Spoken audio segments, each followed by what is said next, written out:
సినీ సెలబ్రిటీలకు ఉండే క్రేజ్ గురించి ప్రత్యేకంగా చెప్పాల్సిన అవసరం లేదు. హీరో హీరోయిన్స్ బయట కనిపిస్తే చాలు అభిమానులు ఎగబడిపోతారు.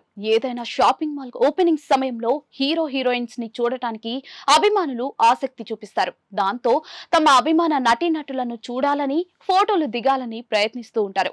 కానీ కొంతమంది అభిమానులు అత్యుత్సాహం చూపిస్తూ ఉంటారు. హీరోయిన్స్ ను తాకాలని ప్రయత్నిస్తూ ఉంటారు. ఈ క్రమంలోనే కొంతమంది అసభ్యకరంగా తాకుతూ ఉంటారు. తాజాగా అలాంటి ఘటనే ఓ స్టార్ హీరోయిన్ కు ఎదురైంది. ఆ హీరోయిన్ ఎవరో కాదు, మలయాళ స్టార్ హీరోయిన్ మంజు వారియర్. తాజాగా మంజు వారియర్ కు ఓ చేదు అనుభవం ఎదురైంది. మంజు వారియర్ ఓ షాపింగ్ మాల్ ఓపెనింగ్ కు వెళ్ళింది. అక్కడకు ఆమెను చూడటానికి చాలా మంది అభిమానులే వచ్చారు. షాపింగ్ మాల్ ఓపెనింగ్ తర్వాత మంజు తిరిగి వెళ్లే సమయంలో ఆమె కారు ఎక్కే క్రమంలో అభిమానులు ఆమెను చుట్టుముట్టారు. ఒక్క ఫోటో అంటూ ఆమెపై ఎగబడ్డారు. అభిమానులకు ఆమె అభివాదం చేస్తున్న సమయంలో ఓ వ్యక్తి ఆమె నడుమును తాకినట్టుగా కనిపించింది. అయితే అది అమ్మాయా లేక అబ్బాయా అన్నది వీడియోలో తెలియలేదు. మంజు వారియర్ మాత్రం అభిమానులకు నవ్వుతూనే అభివాదం చేసింది. ఆ తర్వాత సెల్ఫీ కూడా దిగింది.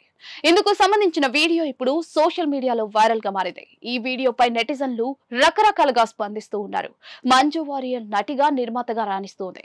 ఇటీవలే ఆమె నటించిన వెట్టియన్, విడుదల 2 సినిమాలు మంచి విజయాలను అందుకున్నాయి. రీసెంట్ గా L2 ఎంపురాన్ లో కూడా నటించింది. సోషల్ మీడియాలోనూ మంజు చాలా యాక్టివ్ గా ఉంటారు.